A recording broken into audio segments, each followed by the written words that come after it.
All right, I'll call to order a regular meeting of the Board of Selectmen, today, June 17th, 2019. The first item of business is the Pledge of Allegiance. I pledge allegiance to the flag of the United States of America and to the republic for which it stands, one nation, under God, indivisible, with liberty and justice for all.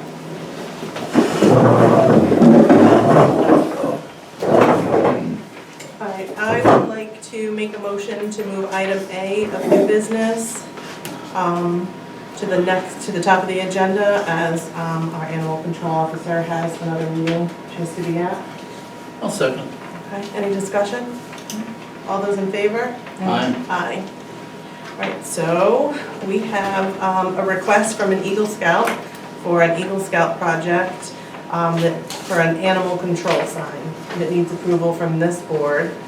So I'll let you speak to your project, and then we can talk about why it came before the Board of Selectmen. Okay. I have a diagram of the step-by-step process. The second part is Willington. This also includes the Tallinn location I'm also doing. Thank you.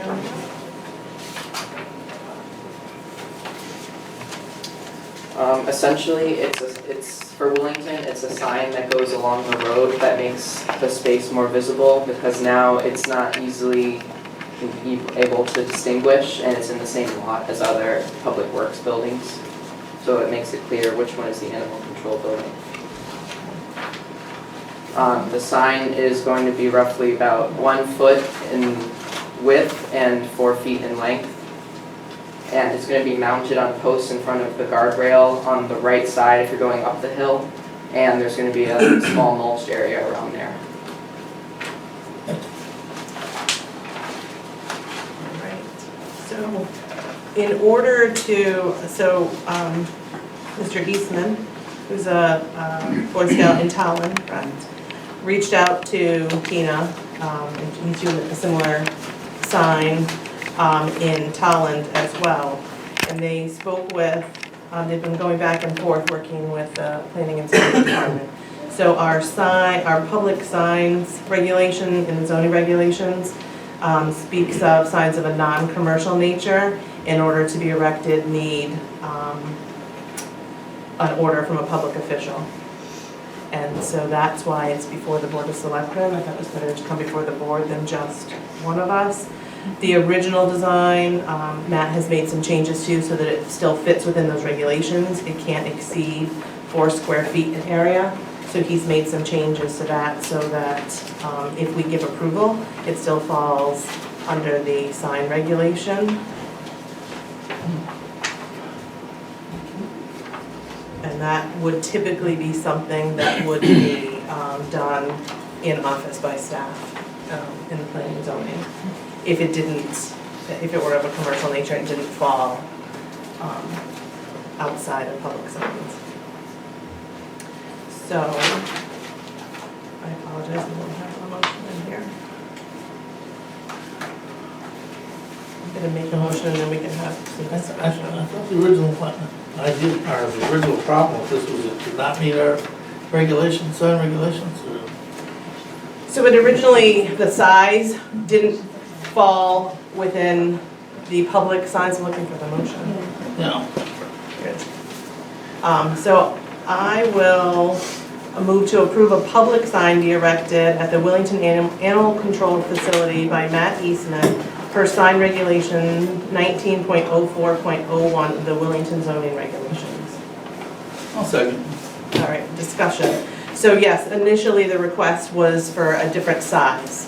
Probably similar to what you were building in Tallinn. Yeah. That would be my guess. You'd probably try to keep them Yeah. two identical signs, which would be nice for him. You're going to get a little bit more work with your geometry here, having to do 2 signs. So he adjusted what it is, the construction of the sign, so that it fit within our regulations. So part of the problem was that it didn't fit in the regulations. The second part was they didn't have the authority to say yes. It had to come before this board because of the nature of the sign. Okay. Did Robin give you a cut? So this is the public signs Right. regulation. And so in order for it to qualify, it needs an order of a public official in the performance of his or her duty. When do you anticipate beginning work? It's gonna be done over the summer. I don't know exactly when I'm starting, but the sign will be built off-site first, and then we'll be doing posts and then putting the sign on. Okay. So it will be a little bit before it's actually there. Okay, so it sounds like you must have some time before the big cutoff, the Yeah. 18-year-old cutoff. So, okay. This summer. Any other questions or discussion? All right, all those in favor? Aye. Aye. Motion carries. Mr. Eastman, thank you Thank for you very bringing your much. project to Wellington. We appreciate that. Okay, so you can stay for the rest of our meeting, but we will not be offended if you need to go. It's up to you. The next item is approval of minutes.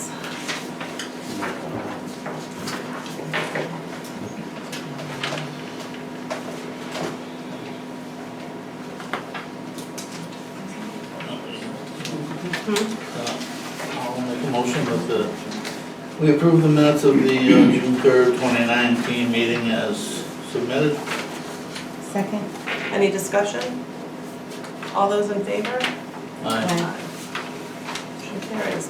Is there anyone present to speak on an item that is not on the agenda? Just identify yourself for the record, name and address for the record. Christine McCluskey at 31 Lucerne Drive. My issue is regarding a neighbor situation that I had. I've been through planning and zoning, and they did send him a letter regarding, this gentleman moved in. He cleared out the whole property, moved in some different sheds, and hung a sign up on his house that he was going to have his drilling business run out of Wellington. So I had to come here for that. They told him, also he put in a circular driveway. They told him to take it out. He took it out, but he put it back in.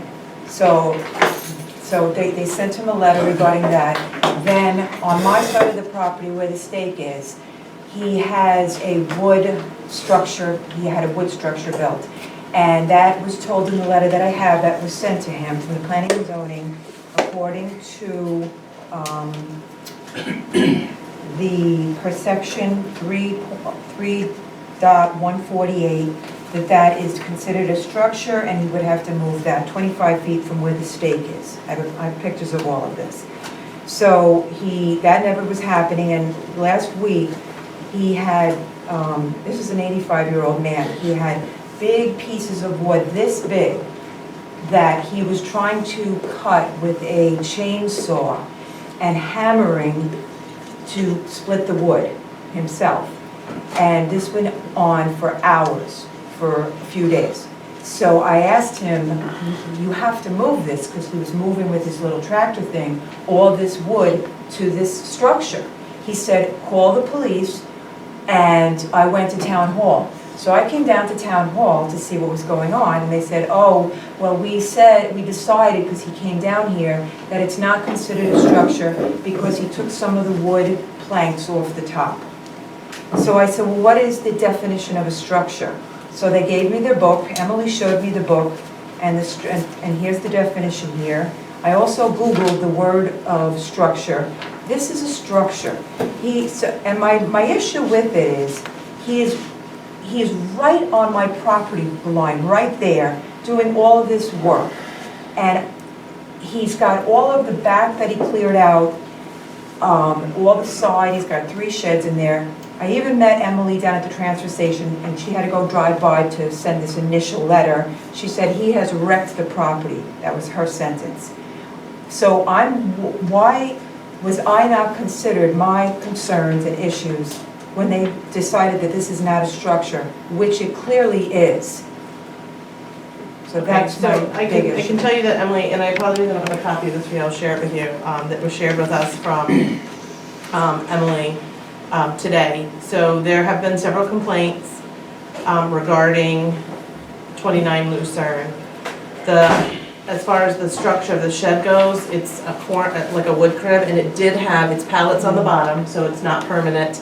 It did have a roof, which met the definition of structure per our regulations. That's the definition here that we're talking about. So they issued him I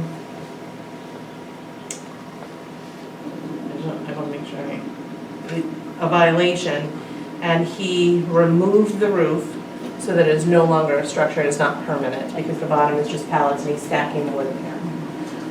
And on the, as far as the driveway goes, they did find that to be in violation, and he was told that he needed a zoning permit, which would have to be obtained for the structure and setback requirements to be met, but now it is not a structure. The circular driveway was not approved, and staff requested the stone be removed and seated a minimum of 15 feet from the roadway. On June 12th, per Emily's memo on June 12th, a drive-by inspection was completed and the property was found to be in compliance. The driveway was hayed, seeded, and grass was established. The top of the wood crib was removed, making the wood crib no longer a permanent structure. And the photo shows that it's not a permanent base, and the metal poles are placed in the holes to create a frame for wood carving.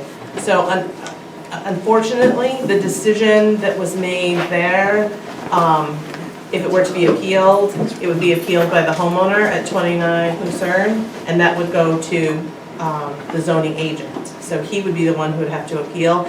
Any further discussion regarding that matter would have to go first to the zoning agent or to the Planning and Zoning Commission. That is the authority under which those items would be handled. But they told me that you handle that, because I've already been to them and to the Planning and Zoning meeting, which the gentleman sided with my issues. So the determinations are at Planning and Zoning, they're regarding Planning and Zoning regulations. So that's the point at which I would direct you for any further And they told me to details. come here. So this is. I believe they told you could certainly come here and you could speak to us. It doesn't mean that we have the authority to make any changes. That they told me you did. Emily said, I said, well, who do I speak to about this, with this book that says that's a structure? You're saying that's not a structure, and the book that you have at this town hall that is a structure. It falls into the So it does guidelines. not, it currently, as of June 12th, It doesn't does say not that have in a the roof on it. description. It does not say no, without a roof, that does not turn it into a structure. It has nothing in the definition here that if there's nothing on top, it is now considered a structure. So I would then, I would direct you to the Planning and Zoning Commission. That is where that discussion needs to happen. That is their regulation, and that's where that governing piece happens. So he doesn't have to be 25 feet from this pole, he can have this thing, because the pole's there, he's supposed to be 25 feet. So none of this falls into my favor? Again, that would all be at Planning and Zoning.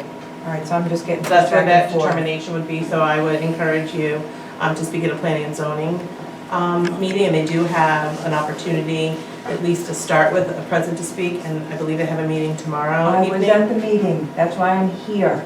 I was hoping it would get done there. They sent him the letter, then they changed their mind.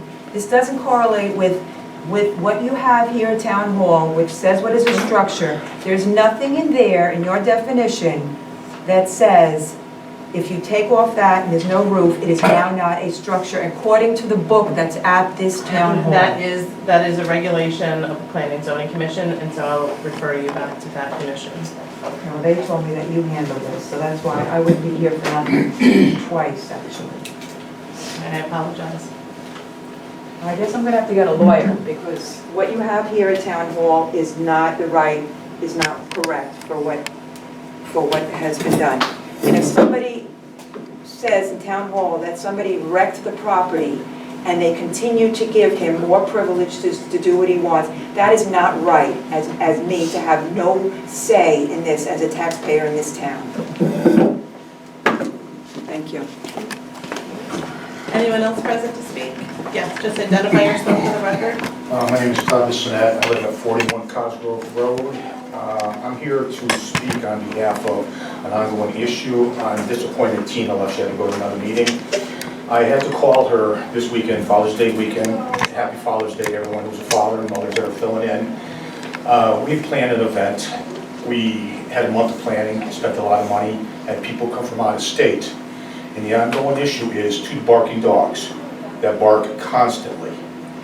And when the owner neglects to secure them properly when they leave for the weekend or they take off for an evening. I've worked with Tina. Tina has done an outstanding job. You don't get any better than Tina.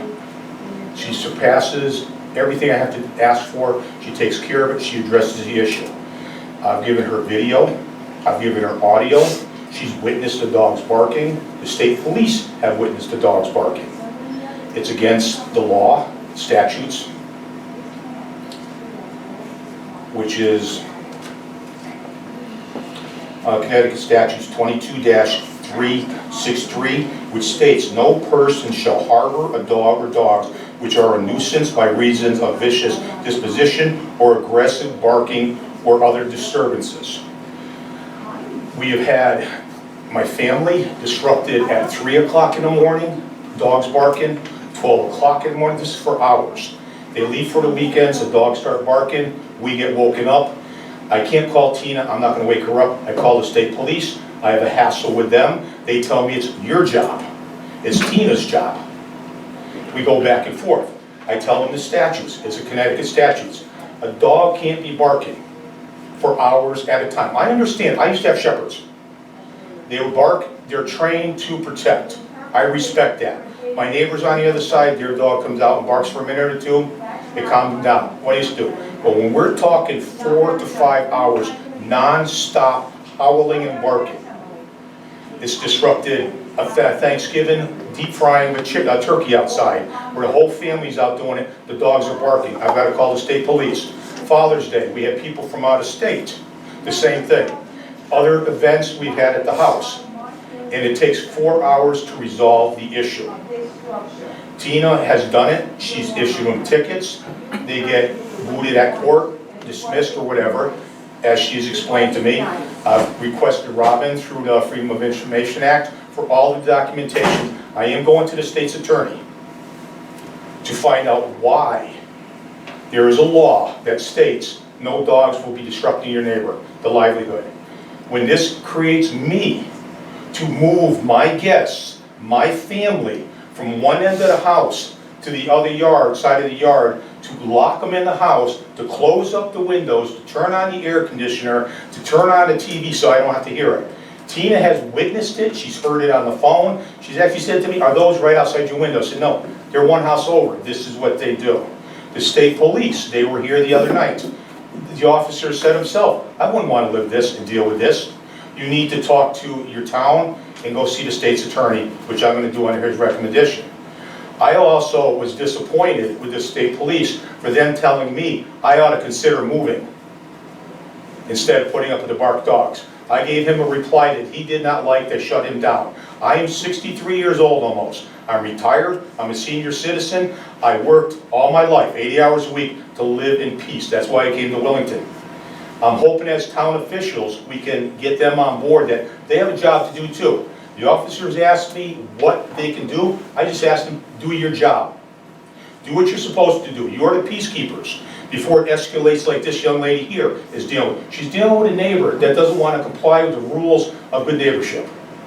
And that's what we're dealing with. We had other issues with other neighbors. It's cool, it's quiet, and everything that I've brought to this board, I'm within the grounds and the terms of the law. But I'd like to pass forward to you guys is Connecticut statutes that states what a nuisance is as far as dogs are barking. It's a law. I've highlighted for convenience. And I'd also like to pass forward a copy from our Willington homepage, the Animal Control Officer, what their duties are.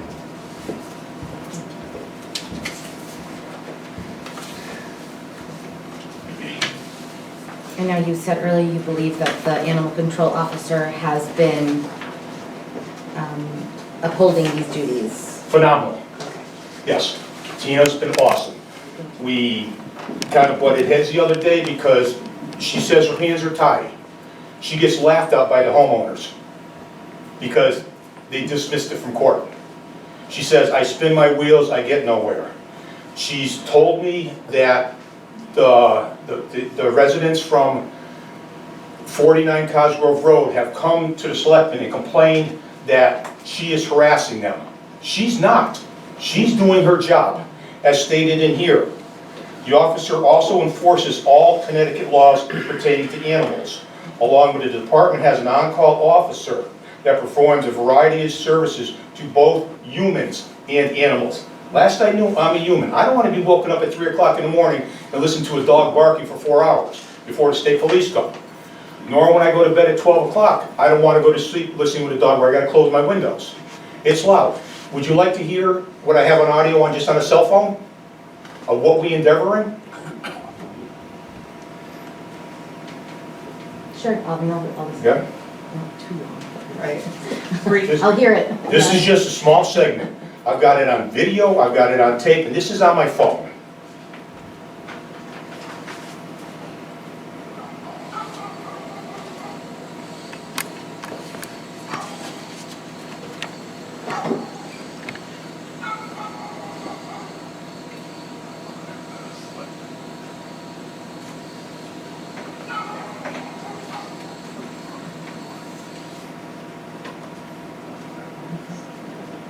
That's just a small part. That goes on for hours, nonstop.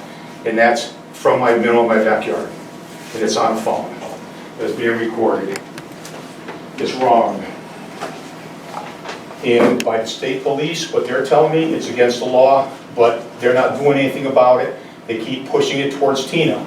I called Tina, she says I'm doing everything I can. They boot it out. So, as I said, I am going to the state's attorney to question why. You know, it helps the town. There's a lot of other people that deal with it. I'm not going to anymore. I'm in this town to retire and enjoy life. We're due not to have to listen to everybody. Thank you very much for listening. Thank you. Anyone else present to speak?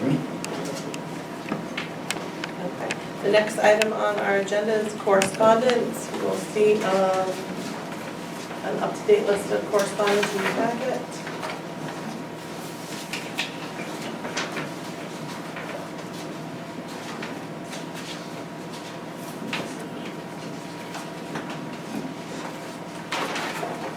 They are available.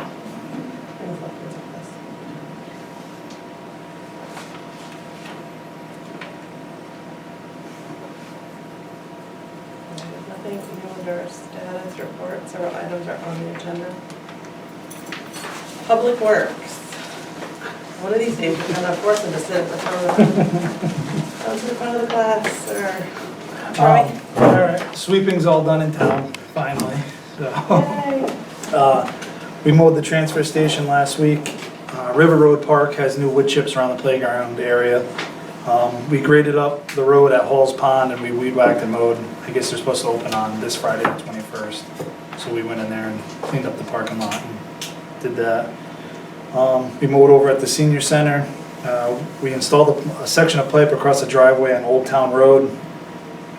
And then we finally got the number for the catch basins, and there's a total of 838, and that includes all town buildings. That's transfer station, here, anything that the town owns. Little plus lot. Yep. So at $60 a basin, it comes up to $50,280 to have them all sucked out. And so I think one of the options we talked about last time, and I think Liza had asked you, if it was better to use the clamshell method this year based on our budget numbers, and at least now we have a set number. With that 838, that still falls within the budget number we had Yes, with the clamshell. with the yes. clamshell, and so Yep. that was not the ideal cleaning method, but it's better But than it's better doing than, a handful and not the rest. Yep. If you recall, we were looking at anywhere from $50,000 to $75,000 to do a full cleaning based on the quotes that Troy's received, and our budget, Troy, your budget is 18,000? around 18,000.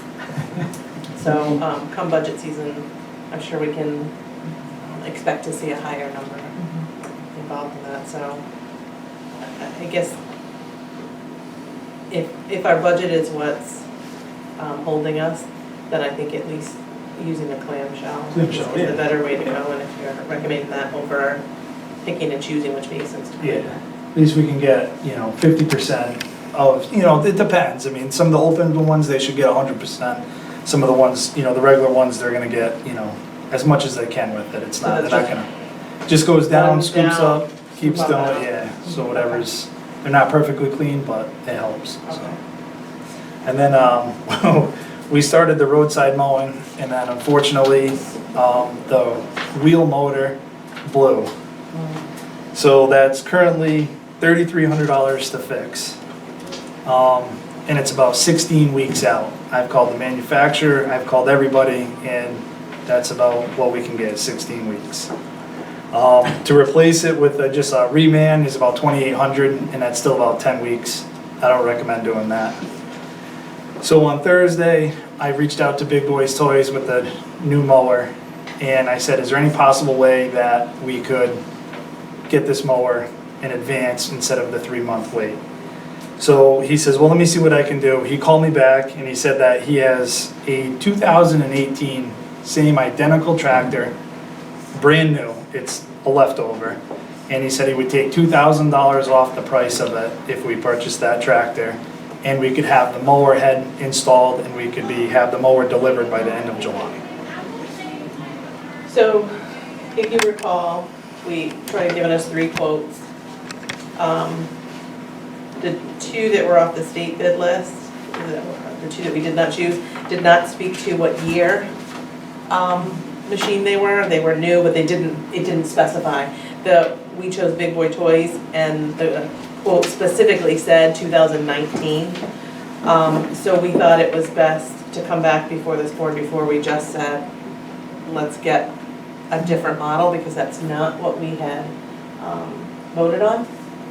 And if we felt like it was a matter of needing to take a different vote, then we can add it to this agenda to take action. It is an identical, you'll see, I don't know if you have, so this is the first quote. Everything is identical with the exception of the year model. And it's a brand new machine that just, it has no miles on it, it's nothing. And it's ready to be built, and it could be here sooner. We still have to have the machine that's just broke repaired. That's not going to change. But what we don't have is anything to do any mowing between now and when one of these 2 machines You comes. can borrow mine. I just got a tractor from Home Depot. It's either that or we're all out with our clippers on the Yeah. roadside. So we need to get some mowing done, and our budget is really the constraint here. And like just about every piece of equipment at Public Works this year, something else is broken that we did not budget for.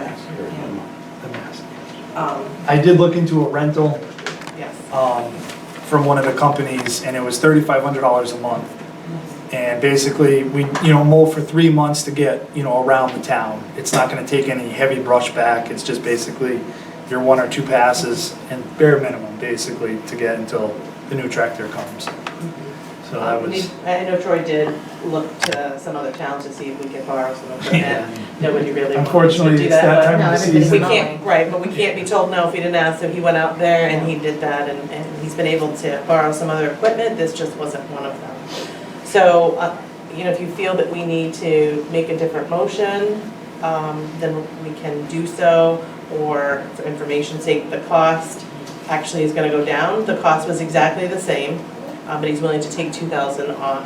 So our original total was $124,413. It would now be $122,413. And our original budget amount was $159. So we just keep saving. Plus the trade-in of the old tractor too, so I Right. mean, it could be $500 or it could be $1,000, but it will be a little bit. I don't necessarily think that we need to make a new motion for the model Same year. machine. Still brand new. It's still brand new. It's still exactly brand the new. same. Same warranty, everything. Yeah, everything about the bid is identical except there said 2019, and now what we'll be getting is a leftover 1718. So, but I wanted, again, because it's something we have to go to public, a town meeting for public hearing, so I wanted to make sure we had this board, who made the decision, had the most up-to-date information. If we're good with him moving forward with this, then we'll get him a different letter of intent, and then a PO that's dated after July 1, so they can at least start building. Okay, I would suggest, however, if we are going to go to town meeting and public hearing, it would probably be better just to make a new motion with the new issues, and that way there won't be any questions at the public hearing. So, I should add it to that. Your other motion and that was the first time in the last meeting.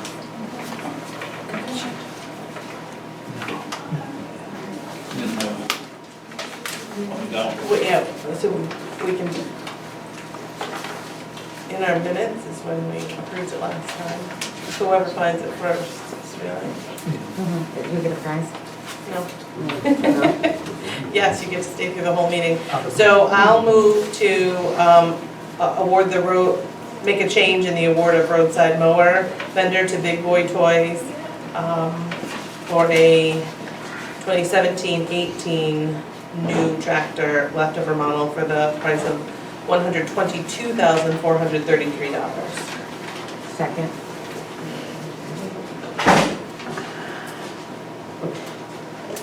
Any discussion? All those in favor? Aye. All right, so we're getting one fixed and ordering a new one. In order, yes. So there'll be no mowing for basically the month of July. Right, so that's So a, problem, so we're, we do our best Yeah. to deal with, I'm sure we'll be getting complaints, I'm sure it will. Each round will be, but if we do, but the problem at this point is not having a machine. So are we renting or no?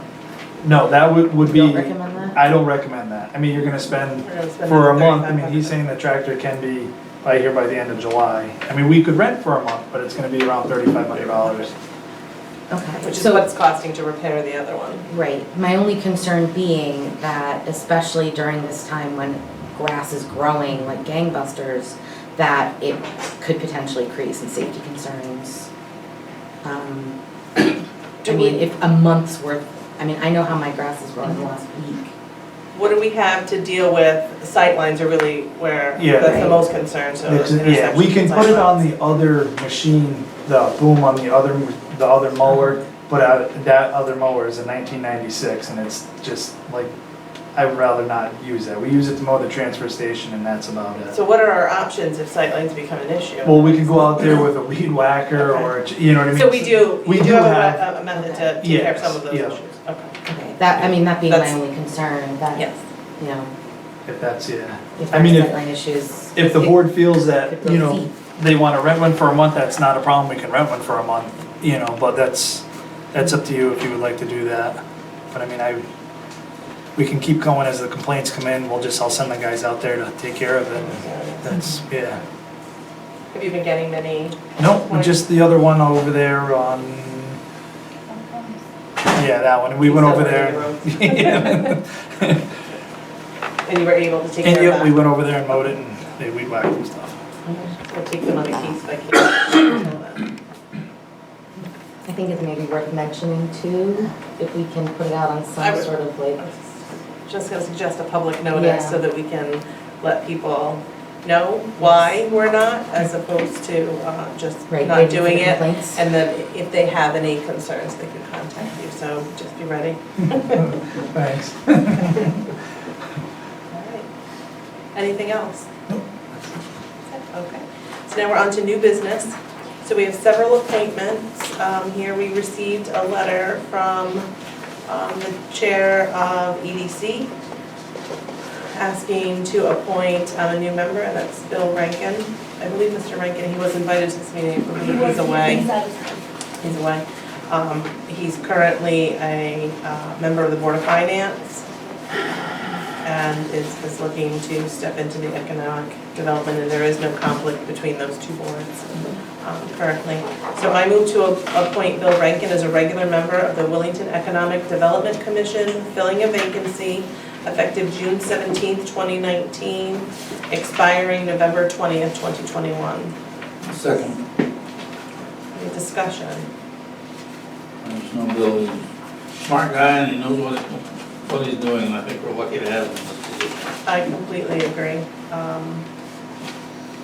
The only thing I didn't like is that he doesn't plan to continue serving the role he is, so that's a downer for the rest of us. I think he serves us well on the Board of Finance. Yeah. I believe he plans to continue that, just not renewing his term there.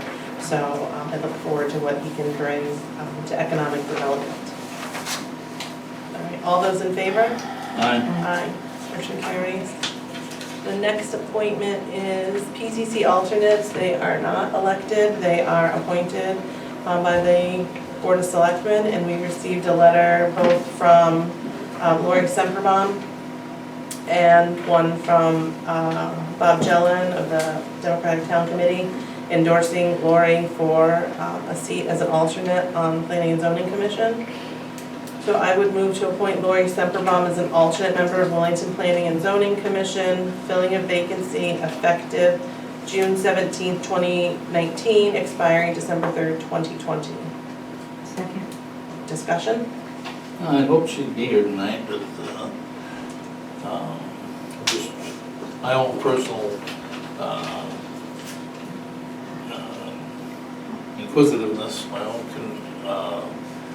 why she's switching, sort of switching from one side of the house to the other here. So, I don't think she, right now on the Board of Finance, is plenty of. currently, I do not believe Lori's planning to continue on. I believe that that commitment at that time of year was not something she felt she could sustain, and still wanted to serve the town in some capacity, and that she thought that this was a good way for her to be able to still serve. She will continue on as Board of Finance member through the end of this term, but I do not believe she's planning to continue in that capacity. Okay. Any other discussion? All those in favor? Aye. Aye. Motion carries. Okay. So if you recall, at our last meeting, we discussed, once again, reigniting the Emergency Services Efficiency Committee to discuss potential consolidation/merger between Wellington Fire Department number 1 and Wellington Hill Fire Department. And we had asked them to bring forth members based on the criteria we had. We had 3 regular members, and I thought we said 2 alternates. I thought we left it one. One? Okay, I'll go back and check the minutes. But Wellington number 1 sent us a communication asking us to appoint several members fitting the criteria for that department. So that's what you see before you. So I'll start with 1. Feel free to jump in. I'll move to reappoint Ron Gantick as a member of the Emergency Services Efficiency Committee, effective June 17th, 2019, expiring when the charge of the committee has completed. Second. Discussion? So, as far as the term length, expiring when the charge of the committee has been completed, the charge of that committee was set by this board, and they ended last time when that discussion had completed. It's pretty clear when that they're either going to move forward or they won't. So there's no time limit. It doesn't necessarily renew, and they're free to resign at any time. So this is nitpicky, I apologize, but so then Yes. is it not a reappointment if it's, Well, so is it just an appointment? their reappointment for some of these is because they had been appointed to the same committee before, and the term, Robin, You can resign. they did resign. The 2 that you're seeing as reappointed did both resign. Okay. And then at that point, there were no more meetings, so there was no more discussion, except there was a resignation by 2 members. Only 2 of the members had been appointed. So it's unclear whether or not the charge had been completed. There were no more meetings, so there was no more discussion for me to bring forward to say the charge was actually completed. I think they felt like they were not moving forward and decided to resign at that point. The other members did not ask to resign, there just were no more meetings. Any other discussion? All those in favor? Aye. Aye. I'll move to reappoint Tyler Millix as a member of the Emergency Services Efficiency Committee effective June 17th, 2019, expiring when the charge of the committee has been completed. Second. Any discussion? All those in favor? Aye. Aye. I'll move to appoint Alex Moore as a member of the Emergency Services Efficiency Committee effective June 17th, 2019, expiring when the charge of the committee has been completed. Second. Any discussion? She can make the choice. I'll give that one to John. It's fine, because you Any discussion? All those in favor? Aye. Aye. Nobody wants to? All right. I'll move to appoint You're Stuart doing so Cobb well. as a member of the All right. Emergency Services Efficiency Committee effective June 17th, 2019, expiring when the charge of the committee has been completed. Second. Correction, Stuart's an alternate. Correct. She would be an alternate. Yes, sorry, that I is missed correct. alternate. We'll let her get away with this one. So I amend my motion to appoint Stuart Cobb as an alternate member of the Emergency Services Efficiency Committee. I still second. Any discussion? All those in favor? Aye. Aye.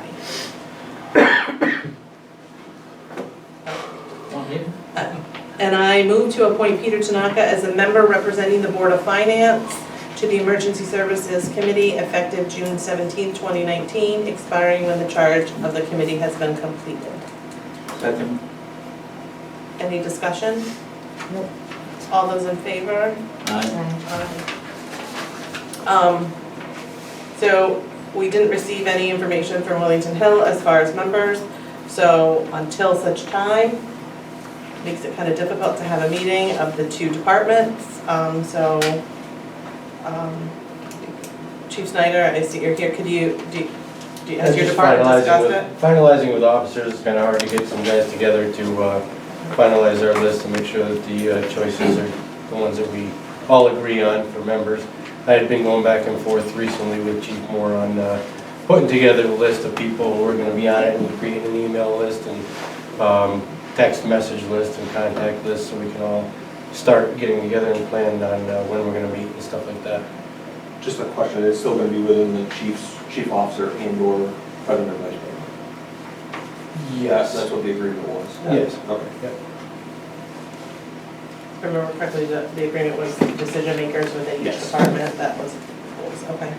So hopefully we'll hear from your department soon, and then all those communications, remember it is a board or a committee of the town, so all of that is town record, and the meeting would need to be filed with the town clerk's office. And I would hope that at the first meeting, and we'll talk about this once there are members appointed on both sides, that there be a clear agenda set and some direction. What we didn't discuss was a secretary for this committee. That's what I was asking. In the past, a selectman sat on that committee, and I believe Mrs. Campbell took those minutes as her, part of her responsibility as the administrative assistant to the Board of Selectmen. That is not the case in this instance, so I don't know that we should make the assumption that Robin would be taking those minutes, but I think it's very important for a matter of record that we have a recording secretary, whether it be a member of that board. Anything else is unfortunately unbudgeted for and would mean hiring someone at dollars, so we need Do we know what to think that about cost that. would be? So the standard for recording secretaries is $20 an hour, Perhaps the two Yes. departments could split the cost? perhaps. We'd certainly be willing to split the cost. So we can discuss that, and we look forward to appointing more members and seeing discussions begin. So thank you to those who stepped up, all of those for appointments, our regular appointments, and then this new committee. The next item of business is approving a vendor for a new phone system. So if you recall, the, I guess it was officially put in by the school board, but the superintendent and I had worked together on putting an item in CIP that's been there for several years, and that was a new phone system to replace the antiquated system we currently have. We're not able to get parts for the phones we have here. Hold on to your hats, it's 2019, we do not have caller ID in this building or either of our schools. As you can imagine, that poses a challenge at times. We do not get voicemail in a timely fashion. Someone can leave a voicemail, it looks like it came in an hour ago, it could have been 3 days ago. So we find ourselves apologizing to people often. It's time our phones be replaced. So as a matter of the current budget and CIP, this item made it through at referendum. So the superintendent and I looked for quotes, and we received, we identified Connecticut Communications from the state bid list after receiving quotes that were significantly higher than this. So our team met with them, and we'd like to move forward with Connecticut Communications. You should each have in your packet, there are 3 separate, it looks like 3 separate contracts, one for town hall, one for each of the 2 schools. The total cost is $60,085. What was originally budgeted in CIP was $69,089. We made some changes based on needs, so we took several things out and made a handful of changes that brought the dollar amount down. I would suggest we use it's under $1,000 difference between what we have and what we want. It's just about 1,000. So I apologize, I looked through my emotions. I move to approve the phone contract for town and schools to Connecticut Communications from the state bid list. The contract is not to exceed $69,100. Second. Any discussion? The Board of Education did move to approve this at their meeting last week on Tuesday the 11th. So they went through the same process. This appropriation would need to then be made by the Board of Finance and would need to call a town meeting. So if approved by us this evening, I have asked that the appropriation be made on this Thursday at the Board of Finance meeting so that we can move forward so that the phones could be installed this summer before school begins. Our time frame doesn't make much of a difference. We don't close. Everybody's here working every day, but at the schools, it certainly does make a difference. And roughly, with the changes that we've made, we should save around $266 per month on the phone service, not the phone system, but on our phone lines and our service. So not only did we save right now potentially about $1,000 on the contract as a whole, we look to save about $300 in phone service a month between the town and the schools. So, which is significant. Much better. Any other discussion? All right, all those in favor? Aye. Motion carries. All right. The adoption of a criminal history record information, proper access, used and dissemination procedures for processing pistol permits. That is a tongue twister, for sure. Ms. Campbell, would you like to address this one? On, I think June 5th, I received an email from the Department of Emergency Services and Public Protection stating that we are seized from processing pistol permits until further notice because we are missing a bunch of things that I have no idea that we need to comply with. One of the things that we have to, well, there's like 5 things we have to do. We have to fill out a questionnaire, like a 12-page questionnaire. That has been submitted. We have to enter into an agreement with the state, automated identification system agreement, which I think I sent to you guys. If I didn't, it's forthcoming. The attorney looked it over and said it's okay. So so we have to do that. And I we have to take some security awareness training that's coming up in October, but we have it here. That's one of the other things I mailed to you guys. Who has to take that?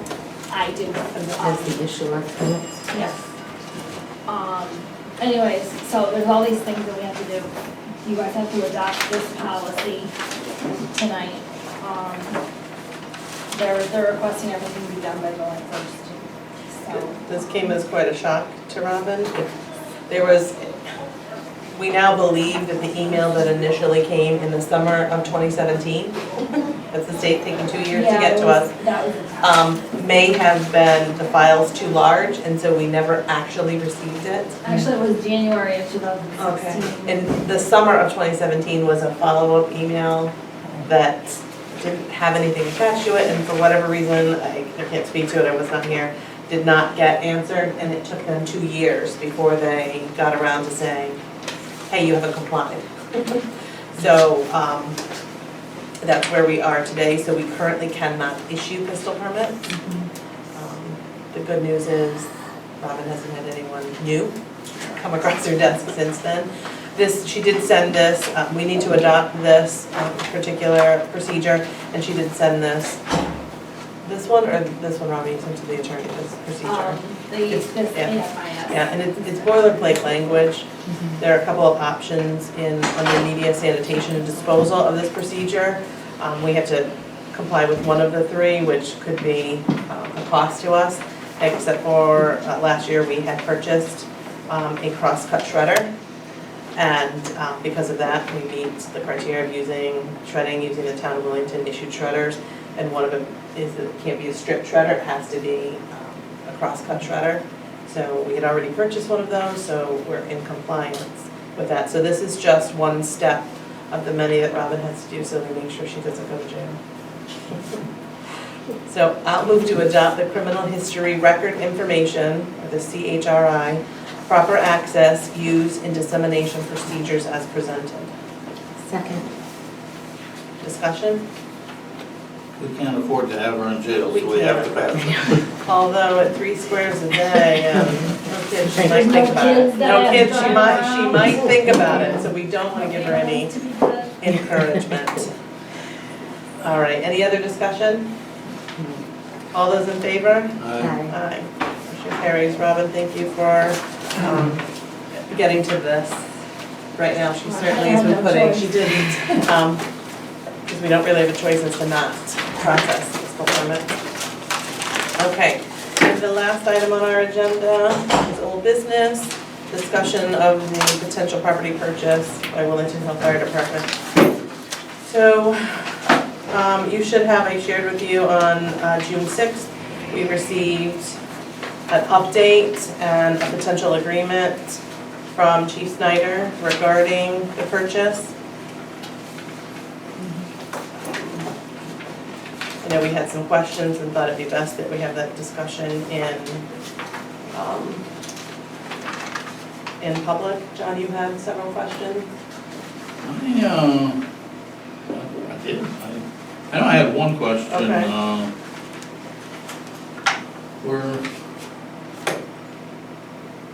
Our contribution to this, if I understand, is $60,000, $50,000 of which is to be put on the purchase price, and $10,000 which is going to be for maintenance.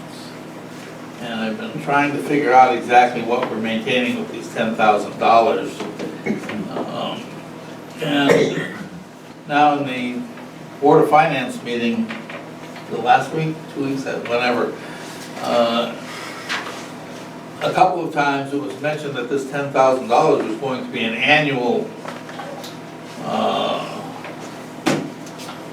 expense for the town, and I had not understood that. I understood it was supposed to be just $10,000 at first, and we're looking at least 8 or 9 years before we're even going to be thinking about building a new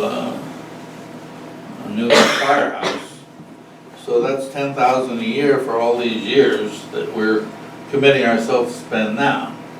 And I thought this was supposed to be a win-win situation. The fire department would own the building, and we would put in $50,000 plus this 10, which is now going to be up to 9 years, $90,000. And if the fire department never got to build their firehouse there, they would then sell the building or sell the property, and they would pay us back our $50,000. But what about the other somewhere $10,000 to $90,000 that we've spent on maintaining the property over all those years? I don't know, I'm having worse and worse feelings about this as time goes on. Anybody? So I think I know I had asked several times for more specific information about how the $10,000 would be spent. In all of the updates that we did get from you, and I thank you for those, it still doesn't speak to how the $10,000 would be spent. The fire services agreement, and this goes for both departments, at budget time, when asking for those budgeted funds, that information is shared. It's supposed to be shared with both the selectmen and the Board of Finance. We do, in the course of the budget, see line item detail from departments when they present to Board of Finance. To me, this is no different. It's just at a different time. It's coming at a different time, and that I had hoped when this came that we would still then see your accounting of the $10,000. John, I think you're right. I don't think it was clear. I think I understood that their expectation is that we help them maintain the cost as we do their current firehouse. And in order to do that, that would mean budget dollars every year. It's not clear, that has not been clearly stated, but that seemed to be the expectation.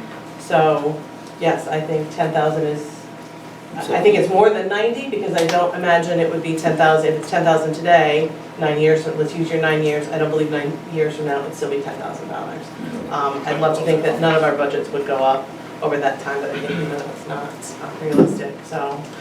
So to start with John's comments, the $10,000 is for the first year, and it's because we don't know exactly what it will cost for the upkeep of the property. And it was broken down specifically. You say I wasn't telling you exactly what it's going to. I don't think it gets it, any clearer than the line items are specifically broke down in that agreement, that's where they would be able to be applied only. So that kind of. So I'd like to see how the 10,000, not what line items it would go into, but you. I can't tell you how that would happen with our current firehouse.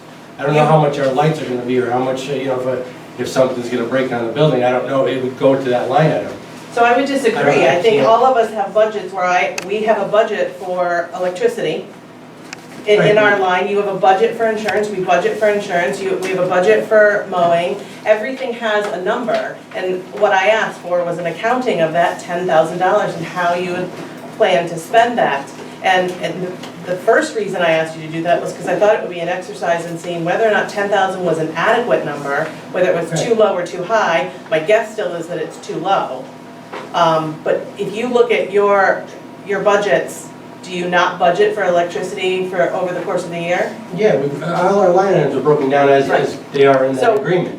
And so, again, there is a building maintenance line item in that agreement. But what And we're that's- asking for is how much in those line items you plan to spend. What is it that you plan to spend in building grounds and maintenance, in electricity, in heat, and in insurance? And you should be able to answer those questions. Well, we don't even own the property, and so the way I'm looking at it is it's next to impossible. And again, But we don't even know how much we're spending per month on our electricity now. I mean, sometimes it comes in higher, sometimes it comes in lower. And we used an average. You did you not come before us when you asked for $10,000 and said it was based on bills that you had received from X number of years from the current Electricity owner? and heat, yes. Okay, so I guess that's So I what we're can- asking I to can see. give you those numbers for electricity and heat, but the rest of it, again, building maintenance, Do you things not like have a that. quote for insurance on that building or what that would cost yet? An official quote, we have a verbal quote. So we went to the insurance company and they gave us a verbal quote on what it is. It's factored into it. And again, so like I said, in my opinion, there's a lot of variables, electricity, heat, I mean, if nobody's at our firehouse this year during the winter, the heat's gonna be lower, you know? And of course, the line item is budgeted, but it won't be that cost. And Same with building maintenance, I mean, if something happens, a ceiling tile falls down and breaks, we can't anticipate it, it has to go in that line item. right. So I did specifically break down and put it to those line items only. So, I mean, that is the basis of town budgeting, and that is how it's done. Mhm. We do estimate, and there's always the potential that something's gonna come in extremely high or extremely low, but all of the budgets that we do throughout the entire budgeting season does do an estimate of, this is what we expect based on past years we will spend on electricity. This is what we expect based on, you know, and then there's just that breakdown of accounting. I don't think that's gonna be a very hard number for you to estimate for these line items. I do think it's important. You know, some of it I mean, might be a bit of a shot in the dark based on what you currently have. Yeah, I mean, I think that breaking it down any further is gonna be a shot in the dark. I will certainly do that, But- if that will satisfy the board, but. Well, I think that's what I need, and it's what I've been asking for, and mainly, Tom, because you had said you based this number off of information and bills that you had received from the church, so I guess I have a hard time understanding why you can't put that together in real I numbers. If certainly you can't give had, you what they gave us, but what it's gonna project and how it's really gonna unfold, that we don't know, because we're not there. But that's all of the budgeting. I mean, that we again, always But that's what we- and so if that's what that's we what you do. like, I mean, I can do right, it, I but mean, certainly listen, the use can't of be held electricity to- depends on what we may use a 5-year average. Our insurance is based on a contract we have. Your quote for insurance should be pretty close to what it's actually going to be at this point. I know you don't own it, so you're not paying it today, but use that quote, and that's what you're asking for insurance, because I could certainly make it- none of us would go into budget season with the Board of Finance and not give them these real numbers. And I think we all know that we wouldn't be getting anything in our budget if we didn't give them actual numbers and just gave them line items and the description of them that we hoped that they would go into. That's not how our budgeting works. We need real numbers, and that's what you're going to be given. I can And then you certainly make it unfortunately can't, you know, it speaks to not being able to overspend past there, and that speaks to whether or not 10,000 is an adequate number, which is why I first suggested this as an exercise of the size effect that we need to know. In order to approve your budgets per the agreement, fire services agreement, that's something that has to be done. Okay. And the other side of it as well is, one of the reasons why, again, we were pursuing the rental of the house is to offset some of this cost that you're talking about per year, John, and it'll probably take care of most of it. Your $90,000 that you're talking about, it would probably take care of most of that. But I think we already determined that unless the property was split, We that would have to renting that cross would some not other bridges be. to get that, but I think that's. Unless it were all. split, that wouldn't be an option, is Right, what right. planning and zoning has said to us, right? At this point, I don't know exactly if there's anything that can be done to waive that or not, but at this point, and again, we certainly are not opposed to doing that, it's just a matter of what it's gonna take and how it's gonna unfold. Did you have the foundations of either building inspected? Yeah, both have been checked out fine.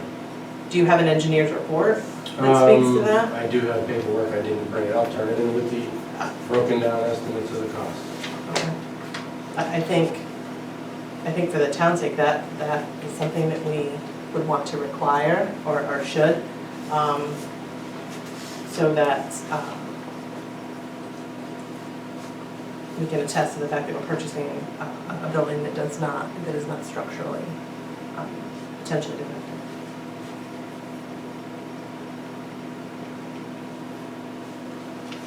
And one of the items you talked about was the water softener that drains to your septic, and it's no longer legal to do that. Do you have plans and/or funds in order to mitigate that problem? What was the question? The first thing on your update, septic inspection, had, one of the issues was a water softener that drains to your septic, and it's no longer legal to do so. Right, I mean, that's a simple solution, you have to divert the water to a different area, for a small gravel pit, I guess you'd call it, to where the water filtration will go up. I'm not exactly sure the details, but the costs are really.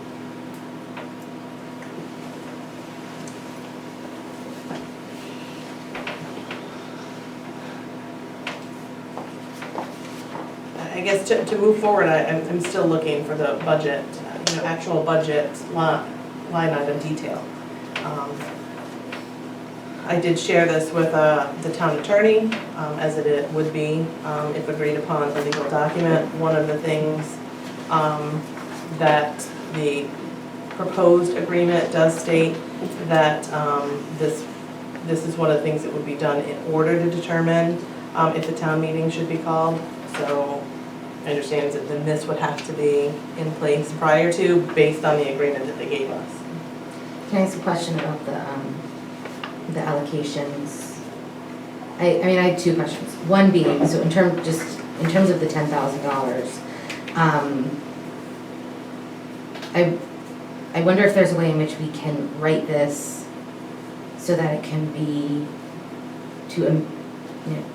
written in language that says something like to a maximum of reimbursement to the fire department to a maximum of $10,000 for expenses incurred for maintenance or something along those lines, which may be in that case more of a reimbursement process rather than the town giving $10,000 up front, but having the fire department provide invoices and up to, since there is some question about what will go into maintenance of the property. So the way That's typically what we do with our budget now. I mean, you could hold the $10,000 in-house. Which we and do. Submit the bills. So that's what we currently do. They're given X amount of dollars, it's Right. transferred into the fund, and then their bills come to us and offset that money, and they cannot overspend that amount. Whatever they're given in that grant is all that they're legally, they're We're not certainly not legally expecting a obligated. $10,000 check. Right, so Right, that no, I doesn't understand happen that. now. But and in my opinion, and that of our attorney, is there should be these should be two different agreements. One, speaking of, if this is what we agree to, and if this is what the town moves to do, a separate agreement for the increase in budget funds, and a separate agreement for the $50,000 towards the purchase. That makes sense. And that is another piece that was my second question about $50,000. Has there been, there has been conversation with the town's attorney? I shared the agreement with him when we received it, and he's given me some minimal feedback. Okay, because one of the questions I asked, and this is not a question for you necessarily, but a question for us as, I mean, I know I've used this terminology before, and I don't think everybody's loved it, but I do think it is sort of a co-investment, right? And I think if there's, I mean, I know there's head shaking, but I mean, if we're assisting with the purchase of a property and then that property gets sold, in the language as it's written right now, so this is just a question for the legal team, I think. The language that's written right now, it is the reimbursement of the $50,000. If the property value shoots up and we've been supporting the property, if it's sold for twice what you currently get, should our reimbursement be similar to the amount that was initially invested into the property? So I think that's a question for the legal team, and then I guess something to ponder based on what the answer to that is. I will ask that question. I also wondered about setting, for the town side, a specific time frame in which either one of two things happen: the properties be used in a different way or resold, as opposed to a never-ending time frame. You know, you say it could be 9 years. After 9 years, do we use that? You know, just picking a random number, a hypothetical number. Do we say after 9 years, if it's not used for what you had hoped for as a result of this purchase, that then the town is then due reimbursement on the $50,000. That's a question for the town side of the agreement. So I think this is a start, and things like this go back and forth. The beginning of the contract is certainly lots of assumptions made, and whether or not we agree with those on our side. This was proposed by the fire department, so we would have to take a look at it. And again, I'll remind you that The town has not voted to move this forward in anything. And these are the real dollars we're looking at this point, $60,000, but there is a cost associated with the work thus far in legal fees. So it is not, we are not in this for nothing at this point. Which I think is So fine, because this is, it's important. it is a disagreement, town but- question, right? Like, this is something that is important to consider for the town, so I think that is what our town attorney is for, That's right. is to help us process through these questions and get to a place where we are able to make decisions. So, I mean, the fact that we are getting this information, then to focus on the attorney, I think is absolutely appropriate for the situation that is presented to us. And again, I think I've asked before, and I'll ask again, your time frame, you're beholden to a particular time frame for purchase. This process, as you can see, does not happen necessarily along those same timeframes. Is the fire department still willing to make the purchase and then maintain the property? If two things, one, this doesn't happen in the time frame you need it to, and if B, the town, at the end of the day, votes down your request, because regardless of what the Board of Selectmen and the Board of Finance move forward with, it will ultimately go to town meeting and it will be up to the town. And so I still ask, are you willing, or still able to move forward with such purchase? At this point, nothing has changed, and yes, Okay. the answer is yes. Okay. We would ultimately have to go back to our membership and have another meeting to discuss it Okay. and decide and bring up all the factors that we talked about throughout all these meetings and where we are financially and stuff, and make the final decision. Absolutely. Yeah, just identify yourself for the record. Samuel Wheeler. Thank you. Yeah, don't bother with the doctor. That's okay. I've been fighting that for 50 years. We have two, I know one, me, who basically, if we need $60,000 on the 25th of July, I'll write a check. I'm not alone. The other person, not a member, but, you know, we'll basically do it. If the town comes through, fine. If the town doesn't come through, we'll have some problems, but I'm basically not gonna sort of, when the department is 2 months in arrears, I'm not gonna send them threatening letters. You know, I basically, you know, we can cover that. Give you some perspective. It is. If I had to replace my pickup truck, that'd be close to $60,000, right there. And I don't, my truck's fine. So we're gonna do it, and then, you know, hope for the best at the end. But you know, we can do it anyhow. Remember, we wanted to build a bay on our for our station. We raised quite a bit. We raised the whole thing, and you know, so back in the day, both fire departments basically got by fundraising, and we can do that again. Well, thank you. Any other discussions? If we have any other requests for information, we can pass them forward to Rob and we can share them. But I think, for me, at least at this point, looking for some detail on the budget end. No problem. Because I think that's important, not just for us to see at the Board of Finance level, and to John's point, it's not, I don't believe you expect it to be a one-time $10,000 purchase. Are you anticipating this to then get rolled into your Yes, annual I budget said request? that before, we won't know what that is Right. until we get into it with this money And and then- the property. And then that full Then adjust the budget. transparency is what we owe the residents of this town before they vote on something like this. Which I believe I've said it to me before. Again, this would be hold us over till, get us in the building, let us see what the bills come in as and adjust our budget and our capital improvement plan. That's what the money's for. Anything else? All right, that brings us to good and welfare. So I don't have much tonight unless you two have something you'd like to share. I want to congratulate those 8th graders that were promoted last Wednesday, moving on to high school, whether it be E.O. Smith, Wyndham Tech, or somewhere else. Our Willington graduates at Wyndham Tech, they graduated last week, and as we speak, some of our best and brightest are graduating from E.O. Smith. So congratulations to all of them. Your tax bills cometh. After kind of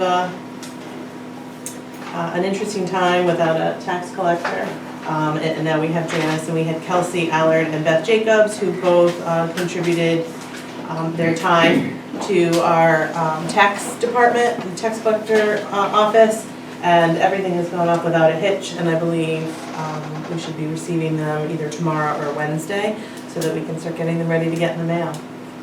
So look in your mail for those. I'm not sure that's good or welfare, depending on who you ask. For the town. For the town. Our next meeting will be Monday, July 1st, so it is the shortened holiday week. We are closed that Thursday and Friday for the 4th of July and July 5th for Selectmen's Day. Just make note, even though it is a short holiday week, we will still have a meeting. And again, I'll be asking for appropriation from the Board of Finance for money for the phone vendor, so that we could call a town meeting, so that we can move that process forward. With that, I move, oh yes, I you did have just something? want to say, I was kind of wondering how it was going to look once Mr. Monte's project with the flags was put up there. And now that it's up there, I love it. It makes me feel American all the way through every time I drive up that road. And sometimes I drive up there just to look at those flags. So just even though he's not here tonight, thank you to Mr. Monte for that. They do look great, we received many a compliment on them, so. I know he'd like to, if he gets more donations, extend them farther, so that would be wonderful. All right, so I will move to adjourn at 7:46.